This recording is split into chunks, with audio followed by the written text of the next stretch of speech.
Hi, the Old Geek here, and this will be the first in a series of videos about my 5th edition D&D house rules. I wasn't sure what the reaction to me covering 5th edition would be, as most of my regular viewers are more my age, at least in their way of thinking, but the response has been overwhelmingly positive to my first 5th edition video, with lots of people wanting to know the changes I've made to it. If you are now thinking, why play 5th edition if you feel you have to change it? Or, how dare you change 5th edition? Do please watch my earlier video about this. I explain why in there. This video will cover my changes to combat, healing and resting.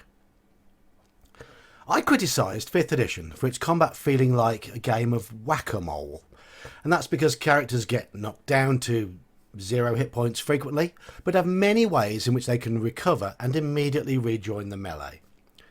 I guess this is a design feature because it is considered to be unacceptable for players to have their characters out of the action for long nowadays. The consequences of 0 hit points seem to be a very small chance of the character dying, and the player merely having to sit out for 1 or 2 rounds. Healing magic seems to be everywhere. One of the most popular spells is Healing Word, which only provides a small amount of recovery, but which works at range as a bonus action. Thus the caster can use that spell and do something else significant during their turn. The spell is also an option for a number of casting classes, and thus it's rare for a group not to have it at their disposal. By the book, resting is as follows. A long rest, typically 8 hours overnight, available once per 24-hour period, recovers everything. All hit points and spells, plus the characters will recover from the vast majority of conditions affecting them. Then there are short rests, typically an hour or so spent eating and chatting. And these recover some spells and powers, and allow the characters to expend hit dice to recover lost hit points. Usually a party will have 2 or 3 of these for every long rest they take. So that's the expected pace of the game, with the rulebooks recommended the DM puts the party through 6 to 8 encounters per day, per long rest. Therefore roughly 2 per short rest. This does not strictly mean combat encounters, but can be anything which encourages or requires them to use their various class powers or resources. This structured approach is clearly geared towards quite a tight storyline, with the DM encouraged to plan and balance encounters to ensure the party are tested constantly. I run a sandbox style game. I don't want my campaigns to be railroads. I don't want my players to be playing my story. I like the players to be able to control the pace and the direction of the play. But what? You're an old school DM who limits classes and races. Yes. And check my earlier video on character restrictions to see why I do that. I take pride in my games offering great freedom to my players. That does not mean mechanical freedom. It means freedom within the game world.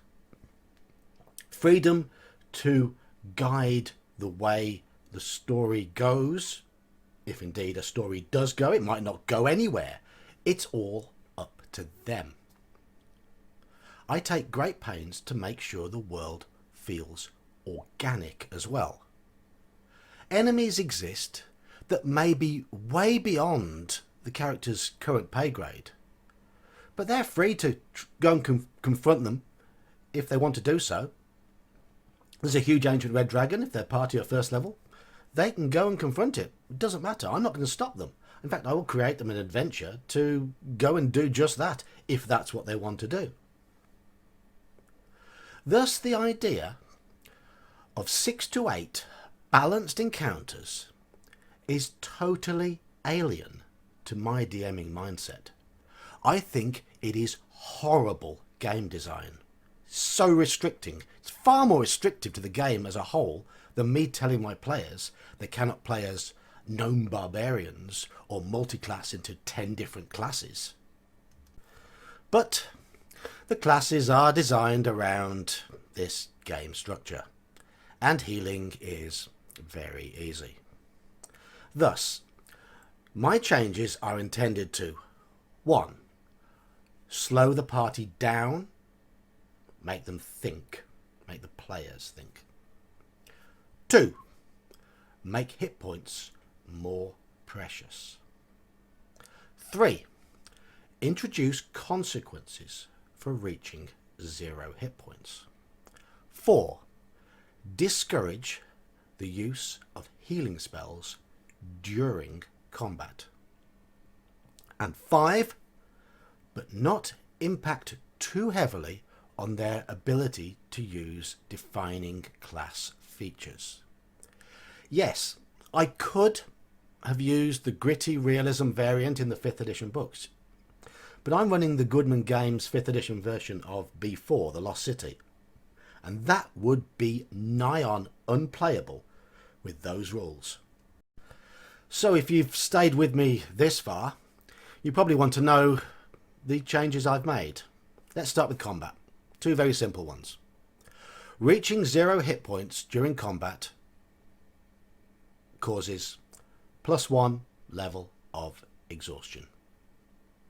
That's quite a predictable one. I know quite a few DMs also do that. 2.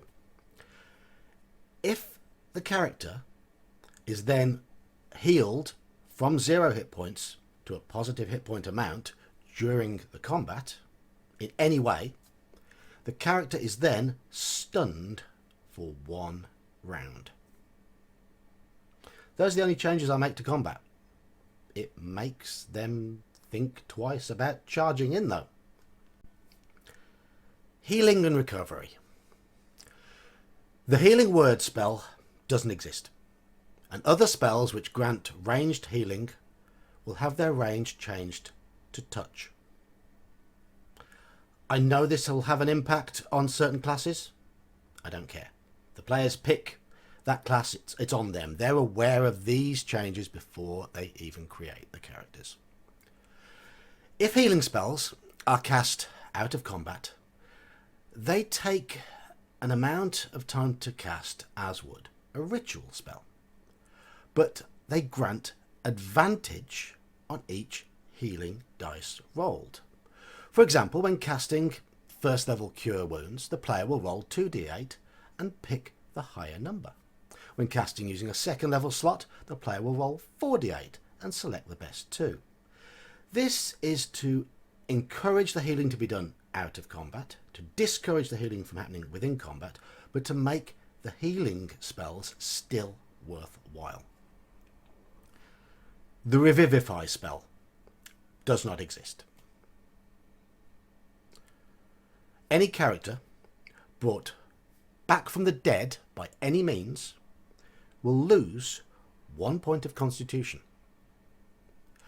A resurrection survival check must also be made, similar to the old AD&D rule. The chance of success is 50 plus con multiplied by 3 in percent. If that check fails, only a wish or divine intervention can then restore the character. And these are the rest and recovery rules that I use. There are 3 types of rest in my game. Firstly, long rest. This is defined as being multiple days in a comfortable environment with food and water, such as a castle, an inn, or the home base of a friendly faction. In my B4 Lost City game, this has been the home base of the Warrior Maidens, for example. And a long rest is full recovery. Number 2, short rest. This is defined as being 1 night in an inn or any number of days camping in the wild. If you don't have your home comforts, this is the best type of rest, the highest level of rest that you can take. Simple as that. You cannot take a long rest without home comforts. You are limited to a short rest. A short rest allows the characters to heal hit points using their hit dice pool, but they will recover their class abilities as per the standard long rest rules. Thus, mages will get all their spells back, and so on. The third type of rest I have entitled Take a Breather.